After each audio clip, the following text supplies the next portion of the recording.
ধেমাজি গোগামুখলৈ যাম। কিমান সময় হ'ল ইয়াত ৰখি থকা? আমি হ'ল 2 ঘণ্টা 3 ঘণ্টা হ'বলৈ হৈছে এতিয়া বৰ্তমান। তেওঁলোকক সুধিলে তেওঁলোকে কি কয়? তেওঁলোকে কৈছে কি ৰেলৱে ৰাস্তাটো বেয়া হৈ আছে, তেনেকুৱা কোৱা মতে শুনি আছো। আমি এনেকুৱা শুনি আছো মানে এতিয়ালৈকে বৰ্তমান। কেতিয়ালৈ যাব পাব আমি এইটো নাজানো মানে। নাই দিয়া। কি কয়?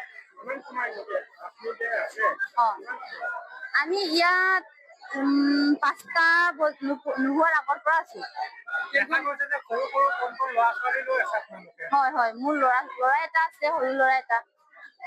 কিমান সময়ত গৈ পোৱা কথা আছিলে? আমি তালৈ 4:30 বজাত পোৱা কথা আছিলে। ৰখি আছো। এইটো বিশ্বনাথ চাৰিআলি।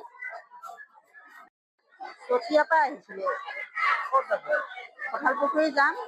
11টা বজাত ট্ৰেইন আছে বুলি পেলাই আহিলো। 9:30 বজাত ঘৰৰ পৰা ওলাইছো। তাৰপাছত ইয়াত ৰৈ 2টা বজাত ট্ৰেইন পালো।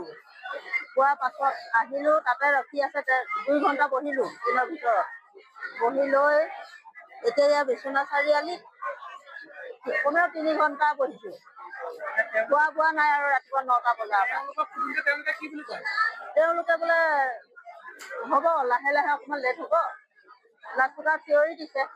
এতিয়া আমি নামি যাবলৈ আকৌ আজি কিবা ভাৰত বন্ধ বুলি শুনিলো মানে একেবাৰে অসুবিধা। বিয়া খাবলৈ গৈছিলো। তাৰপৰা দিনটো খোৱা বোৱা নাই আৰু ৰাতিপুৱা 9টা বজাৰ পৰা এতিয়া আমি ক'ত যাম, কি কৰিম এতিয়া?